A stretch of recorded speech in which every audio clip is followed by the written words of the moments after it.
Abra a tua Bíblia comigo, por favor, primeiro livro de Crônicas, capítulo 29. É a minha última palavra dessa série, Saúde Financeira. Eu quero terminar essa série com o texto que eu usei. Quem veio para conhecer a apresentação das obras do Novo Templo, foi um texto que eu usei para expressar uma coisa que estava no meu coração. Eu quero aprofundar ele um pouquinho mais na última palavra dessa série. Acompanhe comigo aqui o resuminho que eu vou fazer para você. Primeira semana nós falamos sobre o fundamento da saúde financeira. Nós entendemos que somos mordomos. Mordomos é um administrador daquilo que não é nosso. Então existe uma fonte, existe um Deus, existe um provedor, e Ele nos dá todas as coisas, Ele nos dá saúde, Ele nos dá ideia para fazermos. Então, para você começar a pensar em saúde financeira, você tem que reconhecer qual é o fundamento dela, senão tudo que você construir fora desse fundamento, pode vir um vento, uma tempestade e ruir isso na tua vida. Segunda palavra, falei sobre contentamento.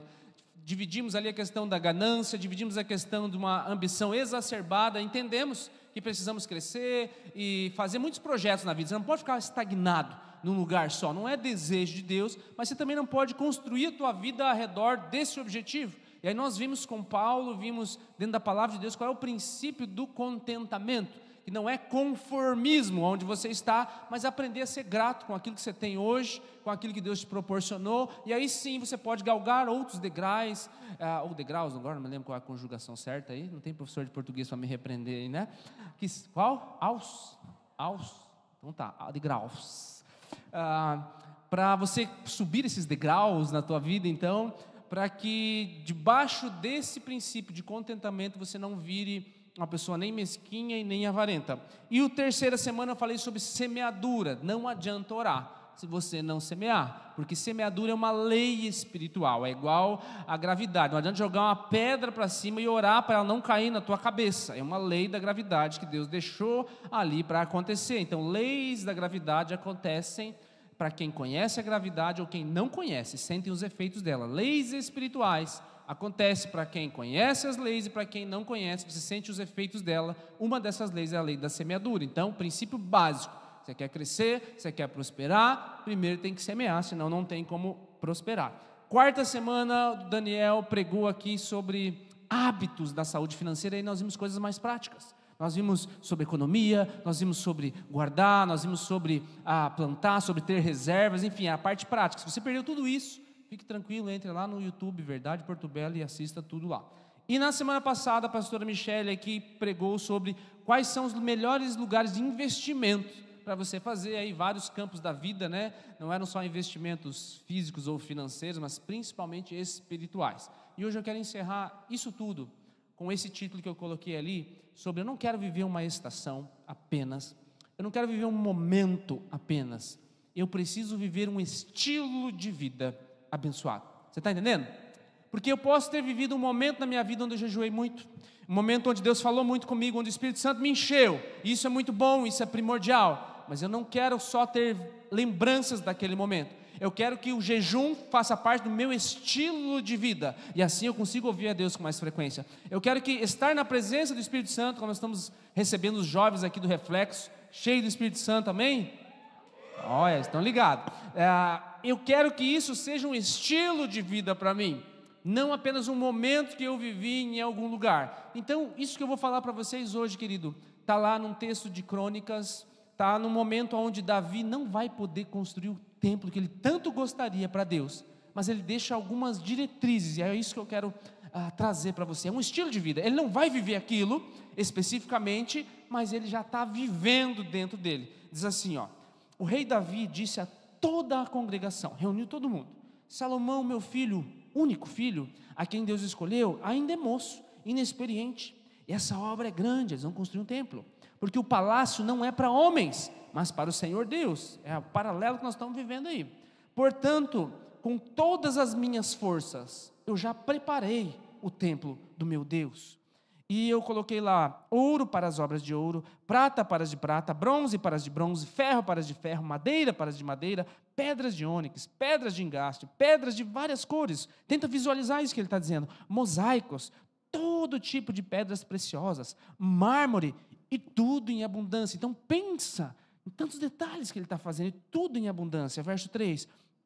E ainda, porque eu amo o templo do meu Deus, o ouro e a prata particular que eu tenho eu dou para o templo do meu Deus. Além de tudo que eu já preparei para o santuário, 100 toneladas de ouro e do ouro de Ofir, 240 toneladas de prata purificada, para cobrir as paredes das casas, ouro para os objetos de ouro, prata para os de prata, e para toda a obra da mão dos artífices. Quem, pois, ele faz a pergunta, está disposto hoje a ofertar com generosidade para o Senhor? E agora vem a resposta da congregação, a começar pelos cabeças. Então os chefes das famílias, os chefes das tribos de Israel, os capitães de 1000, de 100 e até os administradores da obra do rei, fizeram ofertas, guarda esse princípio aqui, voluntárias, e deram para o serviço da casa de Deus 170 toneladas de ouro, 10.000 barras de ouro, 340 toneladas de prata, 612 toneladas de bronze, 3.400 toneladas de ferro, haja medida. Por que isso tudo aqui? Ele nos dá a proporção da dimensão de quanto era importante aquilo, do qual o esforço que eles fizeram, trouxeram para a casa do Senhor, a cargo de Jeiel, o Gersonita, e aqui onde eu quero fechar esse texto. O povo se alegrou com tudo que se fez, de novo, voluntariamente, porque de coração íntegro, guarde isso aqui também, de coração íntegro fizeram ofertas voluntárias ao Senhor. E também o rei Davi se alegrou com grande júbilo. Amém, querido? É uma ilustração, é uma grandiosidade, você imagina como era aquilo. Hoje nós vivemos em um outro contexto. Tá? Quando você olha para uma igreja com uma cúpula de ouro, com isso, aquilo de prata, não faz muito sentido hoje, pela realidade que nós vivemos hoje dentro da nossa cultura. Mas nessa época aqui faz total sentido, porque todos os deuses, em todos os lugares, eram adorados com o melhor do que as pessoas tinham. Então, quando Davi olha, ele não quer fazer menos para o Senhor do que o ímpio está fazendo. Então, ele usa dos recursos que tem, as toneladas, são milhares e milhares de quilos, daquilo que eles têm disponível, né? Quando as pessoas falam hoje, não, mas eles não mexiam com a moeda como nós temos hoje. Sim, porque eles tinham esses metais preciosos, eram isso que eles usavam. E é algo assim, extraordinário. Mas a grande chave aqui é, por que Davi se dá tanto trabalho para fazer isso aqui, se ele nem ia ver aquele templo construído? Você lembra, nós participamos aqui 6 meses da nossa série 1 e 2 Samuel, Segundas Chances, vai lá no YouTube, assiste, e nós vimos toda a jornada de Davi, o quanto ele queria fazer isso para o Senhor, e o Senhor fala assim, tem muito sangue nas tuas mãos, não é você que vai fazer, teu filho vai fazer, mas é como se ele tivesse tanta paixão pelo Senhor, e fala assim, Senhor, então pelo menos, Pai, pelo menos eu vou até onde eu posso. Pode ser que eu não consiga entrar lá na sala do trono, lá diante da tua presença, mas eu vou o máximo que eu posso. Lembra da história de Obed-Edom que eu trouxe aqui? Né? Ele não era judeu, mas ele acolheu a arca do Senhor durante alguns meses na sua casa, foi abençoado. Davi descobriu, mandou trazer a arca de volta para Jerusalém. E o que Obed-Edom faz? Eu vou me mudar para lá. Ele se muda, leva toda a sua família, e a gente vê até inclusive no livro de Crônicas, o nome dele sendo citado. Sabe o que ele virou? Porteiro do templo do Senhor. Ele com certeza não era um levita, então ele não podia ministrar a arca do Senhor, mas ele foi até onde ele podia. A sede, deixa eu ir pelo menos, Senhor, até onde eu posso. Deixa eu estar na tua presença, querido. É mais ou menos isso que esse texto aqui traduz para nós. Não se trata de valores, não se trata de toneladas ou não, mas se trata de paixão e intensidade pelas coisas do Senhor. Sabe, quando nós falamos de uma série sobre saúde financeira, a primeira coisa que as pessoas olham e vejam, não, agora vamos ficar falando de dinheiro, 6 semanas, e agora e tudo é só prosperidade. Não, a prosperidade persegue aquele que entende de fato qual é a razão e o motivo pelo qual Deus prospera as pessoas. Do contrário, nós podemos o risco de virar esse personagem aqui, não sei, deixa eu descobrir a idade de vocês aqui, põe para mim lá. Só quem deu risada é quem tem mais de 30 anos, né? Jovens aqui, vocês da frente aqui, vocês conhecem? Ou melhor, não fala quem é, tá? Quem nunca viu esse personagem não sabe quem que é. Levanta a mão, deixa eu só ver. Vocês sabem, na adolescência, eu perguntar para vocês sabem quem que é? Não sabe? Então levanta a mão. Isso, para eu saber. Tu também não sabe, Fernanda, quem que é? Todos vocês aí que são mais velhos, né?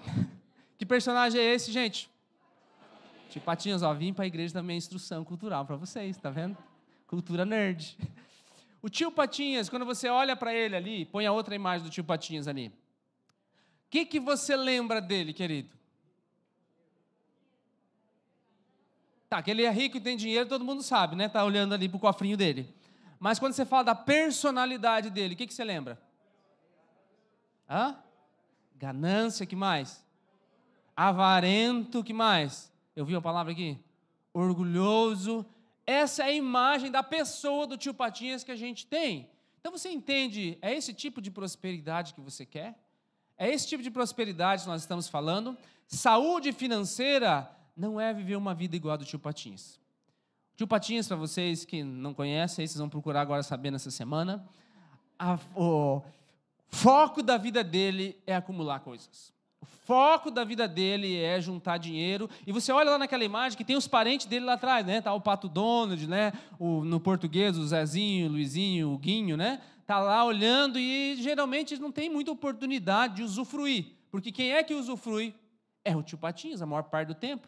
E ele não consegue compartilhar. Mas ele está exercendo um princípio, que é o da economia, que é o meu primeiro ponto. Economizar, nós vimos aqui que é um dos hábitos que o cristão tem que ter. Mas o meu primeiro ponto é esse, querido. Não confunda economia com avareza. Você pode, tem muitas pessoas, principalmente dentro da igreja, que tem esse entendimento. Não, eu estou economizando, isso é um princípio bíblico. Não, eu estou economizando. Mas, de fato, ele é ou está se tornando um avarento. Eu vou te dar quais as dicas aqui para você entender. Qual é a motivação do avarento? Em primeiro lugar, acumular. E não é a ideia assim, não, eu estou acumulando porque é uma zona de segurança. Não, ele já passou dessa zona de segurança, ele continua com a mesma mentalidade. Não, é para eu trocar de carro. Ele já chegou, ele já trocou, ele já tem dinheiro para trocar de novo, mas ele ainda está com aquela meta de acumular, acumular, acumular. Ou ele pensa assim, não, é para eu estar seguro. E ele estabelece uma meta. Para eu estar seguro na vida, minha independência, eu preciso juntar 500 mil reais. E ele chega naquele valor, e aí ainda não parou, ele continua. Não, agora é 1 milhão, agora é 5 milhões, e não existe mais meta segura para ele, porque o único objetivo dele agora é guardar. E aí você vai ter a distinção, a linha da divisão é se quanto ele consegue usufruir daquilo que ele acumulou. Aqui que nós vamos ter a linha entre você economizar, que a Bíblia te ensina, não preciso falar sobre isso, nós já falamos sobre isso em outras semanas, é importante, você tem que ter a tua área de reserva, você tem que ter as tuas economias, porém, quando você não consegue usufruir de algo que você está construindo e você está cruzando uma linha de avareza. A ideia é que quando alguém chega na tua casa e de repente vê aquele tapete bonito lá e faz um elogio para você, nossa, que tapete bonito, você já fala assim, eu paguei metade do preço. Que carro legal que você está aí, pois é, eu acabei ganhando um sorteio aí, eu fiz alguma coisa, nossa, que camisa bonita que você fez, vai de 3 natais atrás, né, agora que eu tirei E tudo, ele não consegue receber um elogio, ele não consegue usufruir. Quando ele vai tirar férias, ele fica contando todas as coisas.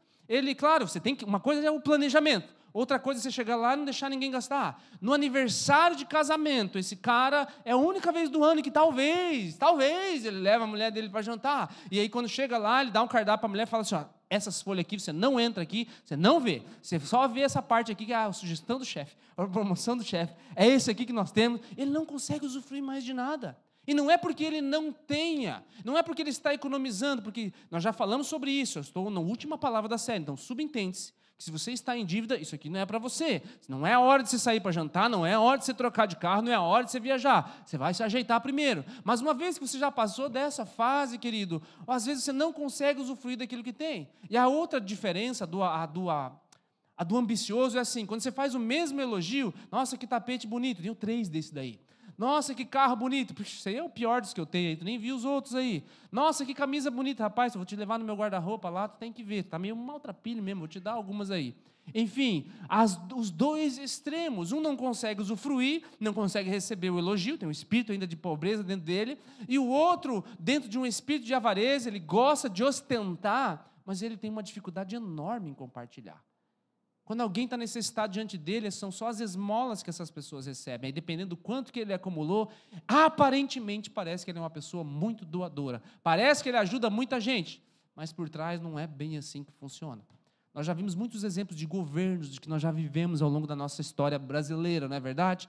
Fazem uma parte assistencialista e as pessoas, nossa, como esse governo é bom. Mas aí existe uma corrupção, existe um desvio enorme de dinheiro e o mínimo que eles poderiam ter feito era aquele processo ali. Ou seja, ter dinheiro e viver às vezes como um miserável não quer dizer nada sobre prosperidade.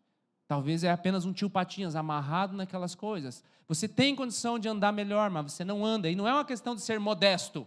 Você sabe, você que talvez isso está tocando no teu coração, você sabe do que eu estou te falando.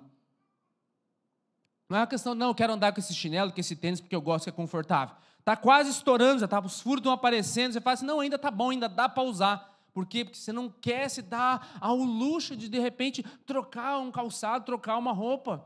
investir nessa mulher um pouquinho mais ali, investir nesse marido um pouquinho mais, às vezes é tudo para você. Enfim, tem toda uma ideia aqui, querido, de amar o dinheiro dentre todas as coisas. Mas então, pastor, como é que a gente faz?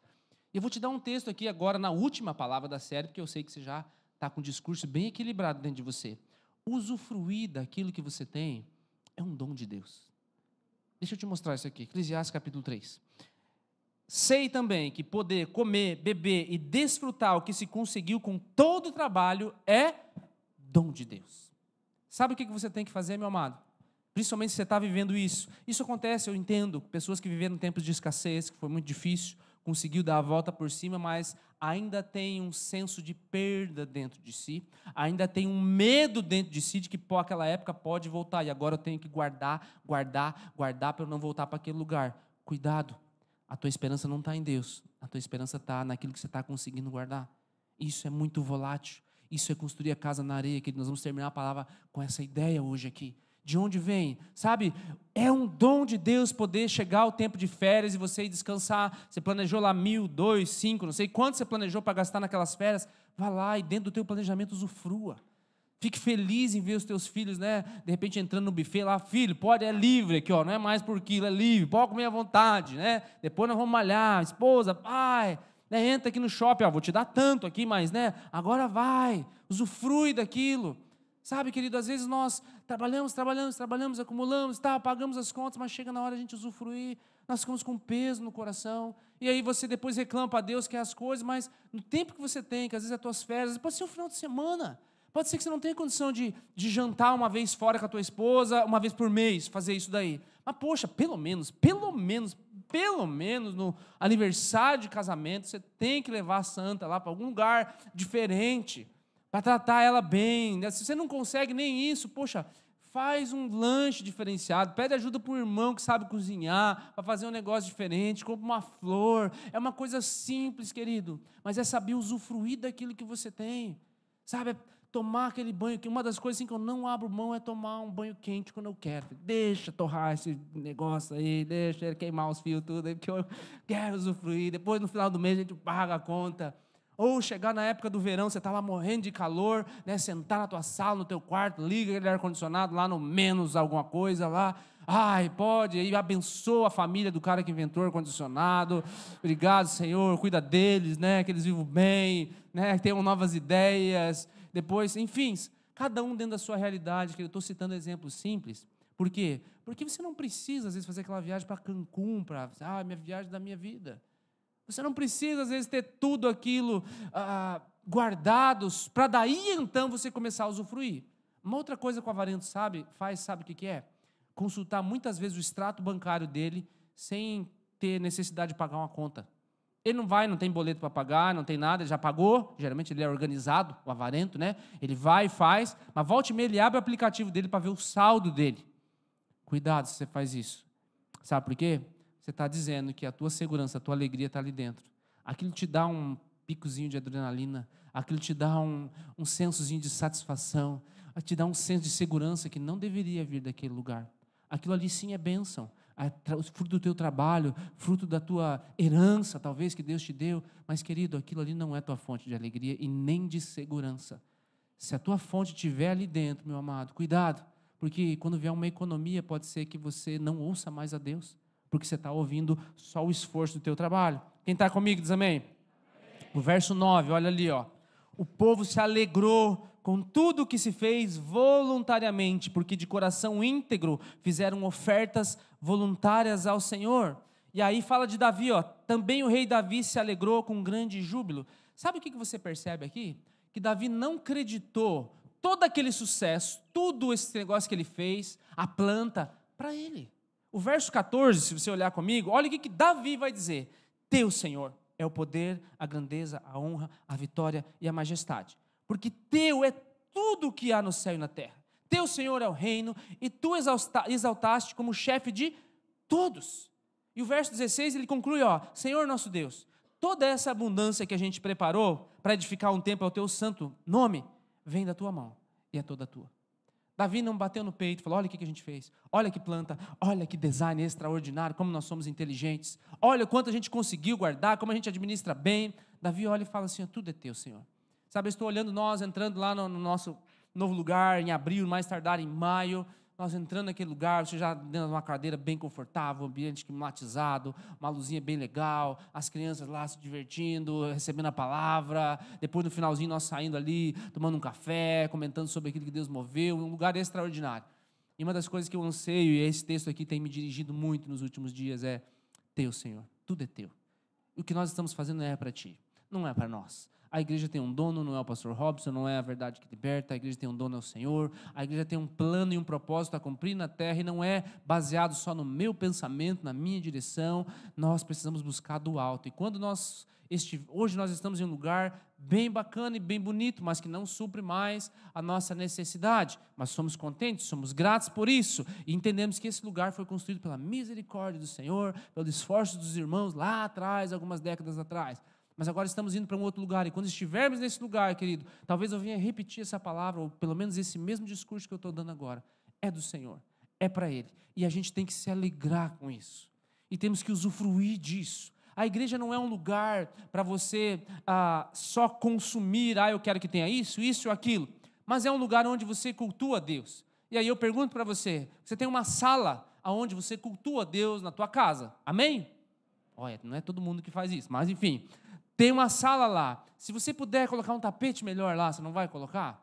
Teoricamente não precisa, você consegue fazer sem o tapete, mas se você botar o tapete fica melhor de fazer. Tem uma luz lá, talvez é uma luz branca muito forte, se você trocar por uma luz amarelinha, talvez dá aquela sensação que nem aquelas que estão ali no final, você se sente um pouquinho mais aconchegante, e essas coisas te ajudam ao quê? Qual é o objetivo? O objetivo não é só fazer a sala bonita, o objetivo é eliminar as distrações e fazer com que eu consiga entrar na presença do meu Deus e ficar mais tempo naquele lugar. Você entende isso, querido? O que nós fazemos como igreja deve ser similar. Nós não precisamos ter uma cadeira disso, daquilo ou daquilo, botar uma poltrona para todo mundo, e não dormir enquanto eu pregar, Mas pelo menos dá para dar um upgrade nessa daí, vai ficar melhor, você vai se incomodar menos. Essa luz aqui é muito forte, questão de cores, enfim, tantas coisas que nós olhamos e vemos e às vezes achamos banais. Ei, aprenda a usufruir, aprenda a agradecer. Se você vai, principalmente se você vai embora hoje de carro, entra no teu carro, está quente, se você ligar o ar-condicionado, Jesus, glória a Deus. Tem irmãos que não têm ar-condicionado, tem gente que não tem igreja que não tem gente que não tem os mesmos privilégios que nós temos. E o fato, meu amado, é que nós somos muito, muito, muito prósperos diante do Senhor. Você entende isso? Tudo o que você precisa para mudar a sua vida já está nas tuas mãos. Primeiro, aprenda o princípio do contentamento. Entenda, não confunda nunca economia com avareza. E eu vou acelerar meus pontos aqui, que é a bênção do Senhor não está limitada à economia. Guarda isso com você, que talvez você está pensando, não, isso está difícil para mim. Havia uma cidade chamada Sarepta. Havia um profeta chamado Elias. Deus deu uma direção para ele. Ele falou assim, não vai mais chover de hoje em diante. Acabe, Jezabel, toda aquela história. E aí não chove, não cresce comida, escassez. Deus dá uma direção para ele, vai lá para um riozinho, vou te dar de alimento. E Elias, sobrenaturalmente, é alimentado pelos corvos e bebe água do rio, até o rio seca. Deus dá uma nova direção para ele, vai para outro lugar, vai para uma cidade chamada Sarepta. Chegando lá, tem uma mulher com um punhadinho de lenha saindo da cidade. E daí Deus fala para ele assim, essa mulher vai te dar de comer. E ele chega lá e pede um copo d'água para ela. E ela dá um copo d'água para ela. E ele chega lá e fala assim, agora eu quero um pedaço de pão, me dá alguma coisa para eu comer. E ela fala assim, meu Senhor, eu só tenho um pouquinho de farinha em casa e um pouquinho de azeite na minha botija. E eu estou com esse punhado de lenha aqui que eu peguei. Eu vou voltar para casa, eu vou assar esse pão e depois eu e meu filho vamos morrer de fome. E Elias dá uma palavra para ela assim, não, faz isso aí e me dá. E você vai ver o que Deus vai fazer na tua vida.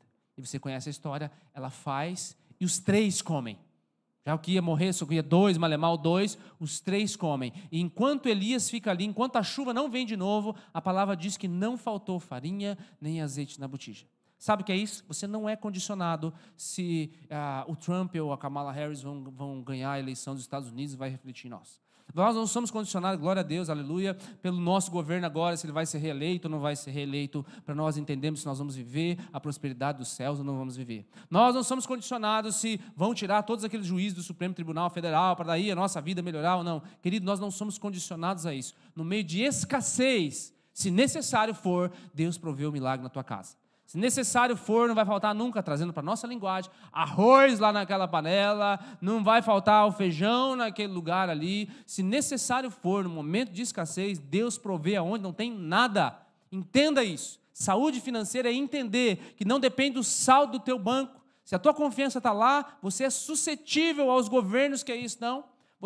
A tua confiança sobe e desce conforme o governo que está. Tua esperança sobe e desce com essas coisas. Quando eu confio no Senhor, não é que eu sou alienado e saio gastando à toa, não. Mas eu sei de onde vem a minha fonte.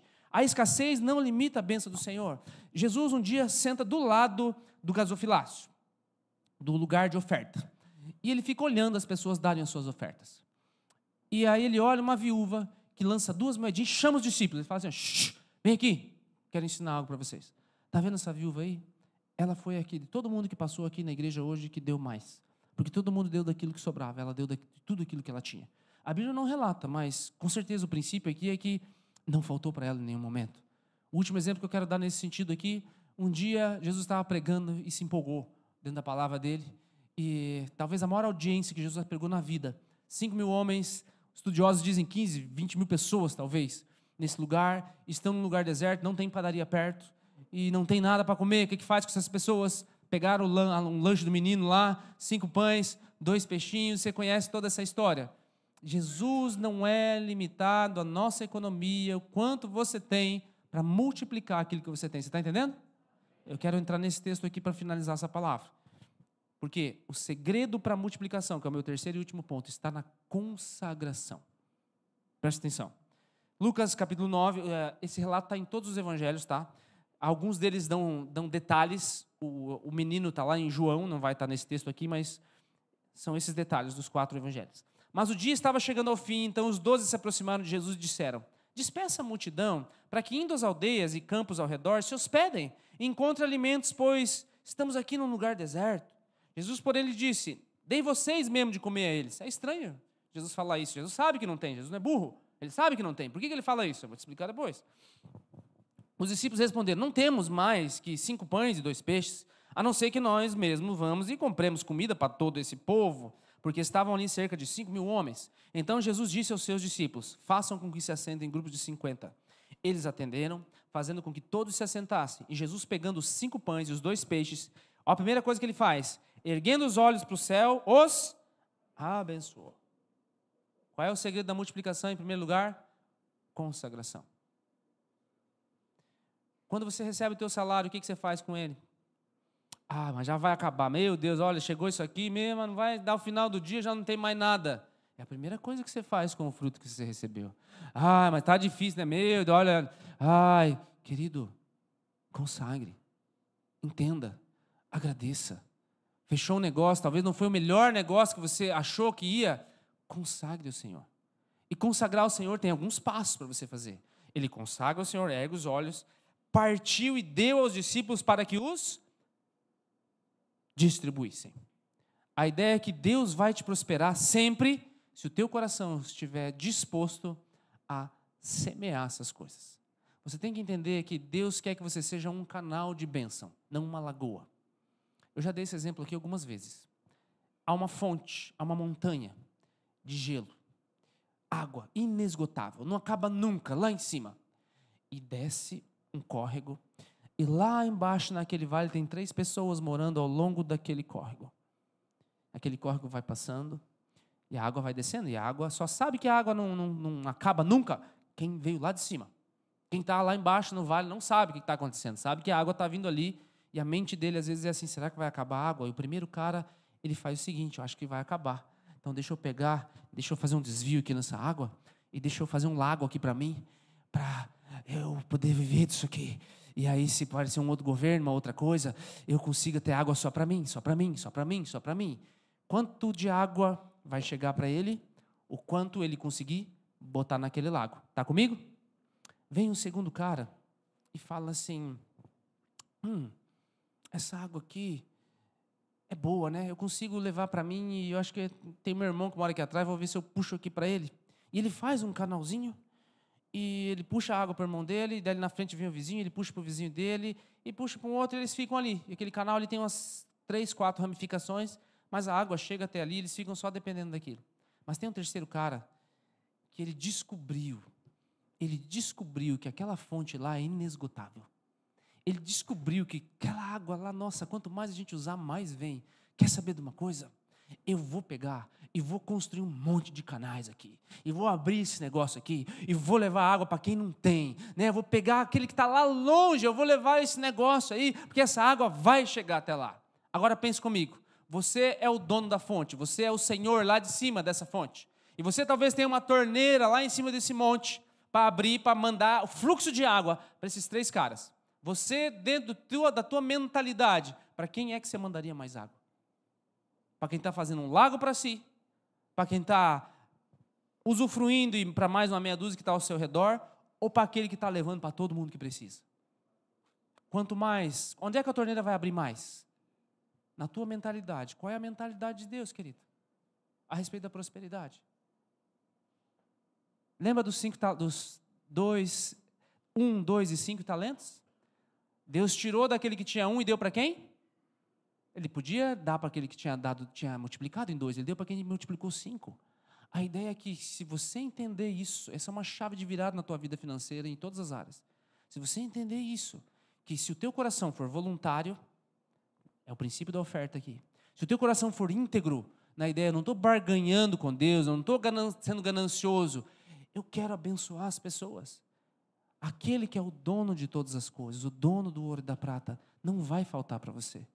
Quando você abrir o teu negócio para abençoar também pessoas, ao invés de só você, você vai ver Deus derramando mais recursos para você. Porque para que Ele vai mandar mais recursos para você, se o que você quer é só chegar a 50 mil no banco para você ficar seguro, a 500 mil no banco para você ficar seguro? Evidentemente, você, talvez com muito esforço você consiga, querido, mas não necessariamente Deus está abençoando aquilo, porque a tua segurança está naquilo. E sabe, a primeira coisa que Deus vai pedir para você, se você quiser chegar nesse novo nível de saber que essa fonte é inesgotável, é claro que o cara que está levando um monte de água para todo mundo está bebendo muita água, você entende? Ele está bebendo muita água, ou seja, ele está andando num carro bom, é claro que ele vai conseguir comprar uma casa melhor, é claro que ele vai estar fluindo nos negócios dele, por quê? Porque a água tem que passar por ele. Quando eu me torno um canal do Senhor, Ele derrama sobre as outras pessoas e ao mesmo tempo enche o meu galão em todo lugar. Isso se aplica à área financeira, isso se aplica à área emocional. Quando você se doa emocionalmente, quando você é compreensível com as pessoas, Deus derrama pessoas que acabam sendo compreensíveis com você no momento que você mais precisa. Sim, às vezes você vai ter decepções, nem sempre vai ser desse jeito, mas naquilo que realmente é necessário, nunca vai faltar farinha dentro do teu pote. Você entende isso, querido? É uma chave para nós. Nós estamos vivendo um momento como igreja de semeadura. Não queremos que ninguém dê um passo maior do que a perna, não queremos que ninguém ande acima das suas capacidades, mas aqui, deixa eu te dizer, é uma janela de oportunidade para nós crescermos. Eu ainda não recolhi os testemunhos, daqui a alguns dias nossa equipe de mídia já vai começar a recolher e passar para vocês, mas já tem muita gente, pastor, olha o que está acontecendo, pastor, eu nem pensei ainda, pastor, olha, já dobrei minha oferta, porque se você tem o coração só na ganância e no retorno, isso não vai acontecer com você, esquece, não é isso que nós estamos pregando aqui. Mas nós estamos dizendo assim, você nunca ganha de Deus em dar. Deixa eu terminar com essa história aqui. Não pedi autorização para meu pai, mas eu creio que eu posso falar. Meu pai sempre foi um empreendedor, meu pai trabalhava com farmácia há muitos anos, né, dentro da cidade do interior, é praticamente um cirurgião, né, faz ponto, faz tudo. E 5 filhos homens, sustentou todos eles, com a graça de Deus. Eu sempre vi meu pai trabalhando, acordando muito cedo, fazendo plantões, às vezes acordando de madrugada para vender uma aspirina para a pessoa, acorda um cara, ai meu Deus do céu, mas enfim, deixa isso para lá. E quando ele se converteu, eu tinha mais ou menos uns 11 anos de idade, e muitas vezes eu vi meu pai deixar de vender o remédio para ficar evangelizando as pessoas, depois o cara ia embora, esquecia de comprar o remédio, mas depois ia fazer o estudo bíblico. E durante muito tempo foi assim. E ele conseguiu criar os 5 filhos dele, escola particular, todo mundo sabe, criar um filho é difícil, 2, imagina 5, né? Enfim, ele conseguiu dar faculdade para quem precisava, com todo esforço, tudo aquilo que ele precisou. Chegou um momento da vida onde o chamado foi mais forte, ele relutou durante um tempo, né, para deixar a farmácia e viver integralmente da obra, mas enfim, chegou uma hora, Deus vai mostrando, depende de mim. Arrendou a farmácia e durante muito tempo ele viveu assim, sempre foi uma pessoa desprendida. Aprendemos muito com ele a questão de não ostentar. Você pode ser simples e ainda assim ser muito próspero, muito bom. Não precisa... Guarde as redes sociais para você, meu amado. Tem certas coisas... Deixa eu só colocar isso aqui, abrir esse parênteses. Tem certas coisas que você tem que usufruir com a tua família, os outros não precisam ficar sabendo. Há algumas viagens, algumas coisas que você come, algumas coisas que você veste. Guarda para você algumas coisas. Entenda que isso não vai abençoar muito as pessoas. Isso cai numa tentação de ostentar certas coisas. E nós, como cristãos, nós precisamos inspirar as pessoas por outras coisas, além dessa que todo mundo sabe. Qualquer pessoa lá fora, qualquer ímpio vai postar esse tipo de coisa e vai dizer que isso é a prosperidade. Se eu sou filho de Deus, eu não tenho que fazer um pouco diferente dessa turma, entende? Então, assim, faz um parênteses nas suas redes sociais em relação a isso e guarda o teu coração. Voltando para a minha história. Meu pai sempre foi uma pessoa assim, simples, muito trabalhador, mas, apesar de ser simples, nos deu o privilégio e a graça de usufruir de todas essas coisas. Nunca tivemos assim nada em extrema abundância, mas também nunca nos deixou de faltar nada. Os filhos se criaram, todo mundo trabalha, todo mundo conquistou, e apenas 2 deles não tinham, numa fase da vida agora recente, não tinham conquistado a casa própria ainda, eu e o Daniel. O Daniel está pregando em Tijucas lá hoje. E, enfim, eu creio que é fruto de oração dos meus pais durante muito tempo. Deus nos deu a graça. No final do ano passado, eu consegui comprar meu apartamento e o meu irmão conseguiu comprar a casa dele. E, então, 5 filhos debaixo de toda essa simplicidade, porém com certos valores, batalhando e tal, usufruindo dessas coisas que dentro do Brasil já é algo extraordinário. Mas o que eu quero deixar a mensagem aqui é que você nunca ganha de Deus em dar.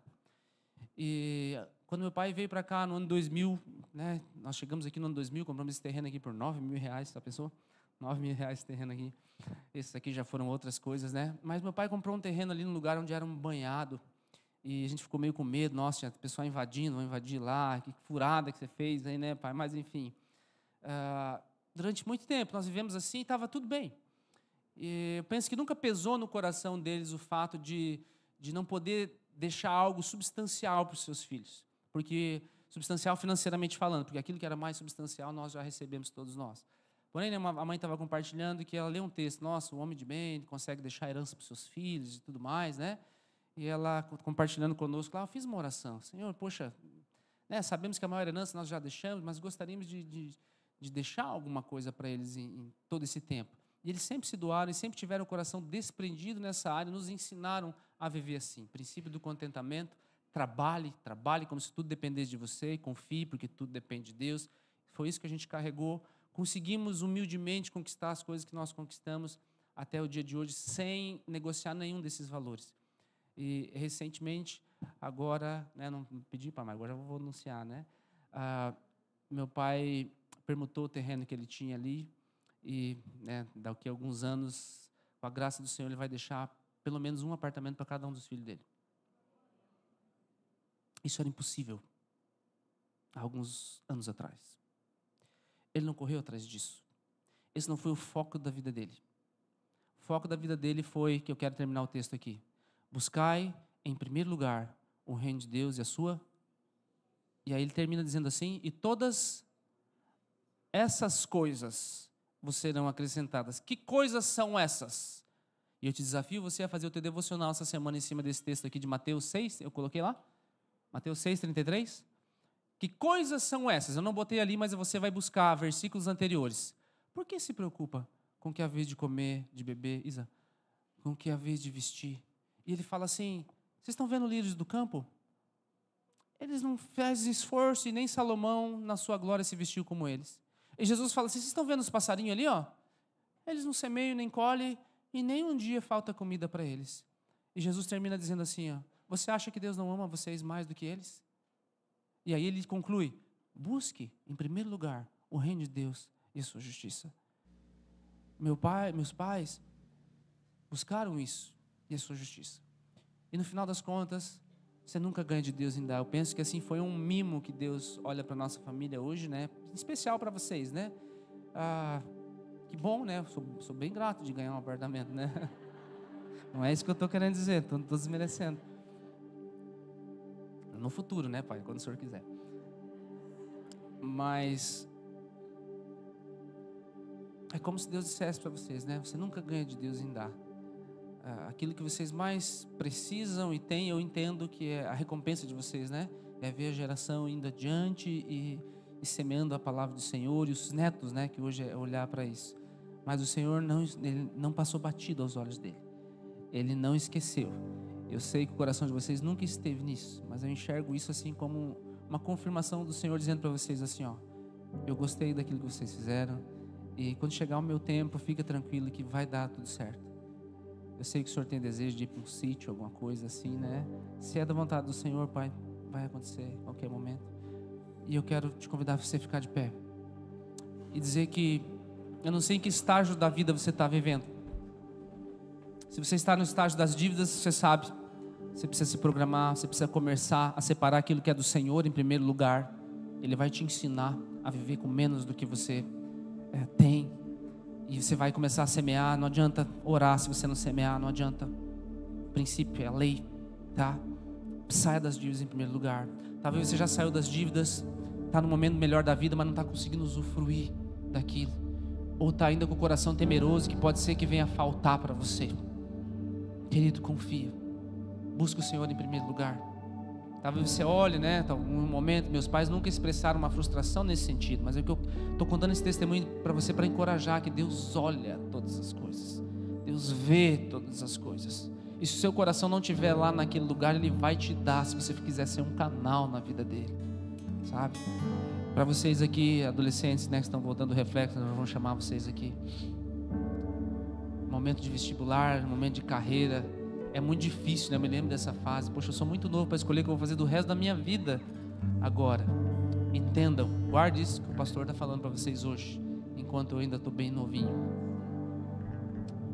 Se vocês buscarem o reino de Deus em primeiro lugar na vida de vocês, não interessa qual é a profissão que vocês escolherem para fazer, Deus sempre vai abençoar vocês.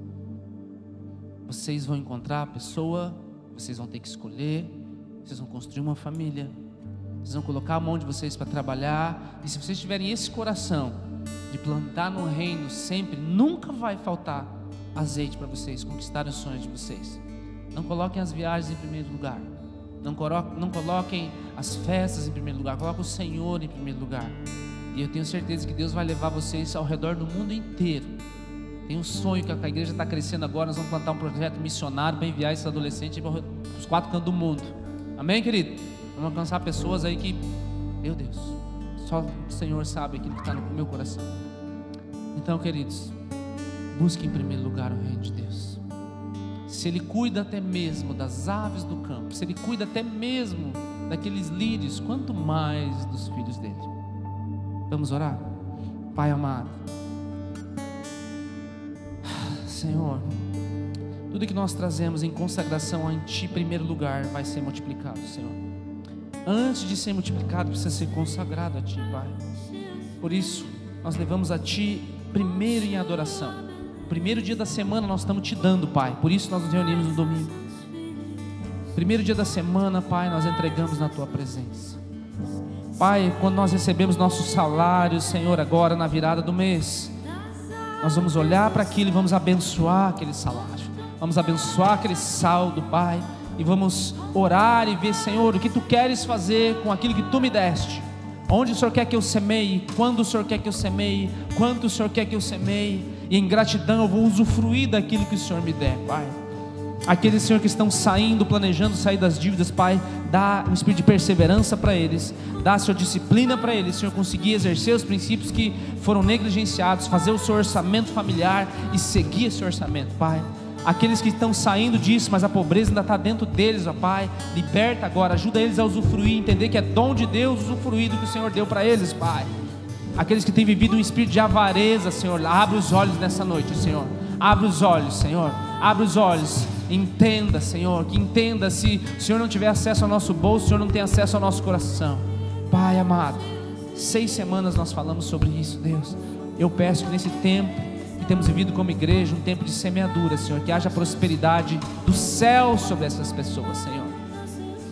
E quanto mais generosos eles são, ó Pai, mais a fonte que está lá em cima envia água, envia provisão, envia, Senhor, sustento, envia negócios, envia oportunidades, ó Pai. Oh Deus, Nós cremos, Senhor, que o Senhor está fazendo algo nessa igreja. Famílias sendo restauradas emocionalmente, finanças, ó Pai, sendo alinhadas, colocadas no lugar, ó Pai, novas bênçãos, novos negócios fluindo aqui, Senhor, porque o Teu reino vai crescer e vai precisar desses recursos, ó Pai, e os Teus filhos aqui estão, Senhor. Tudo o que eles precisam, Pai, já está na mão deles, Senhor. Agora nós trazemos a Ti em consagração ao Senhor. Cuida das nossas finanças, Pai. Cuida da nossa casa, cuida da nossa família, Senhor. Oh, Espírito Santo.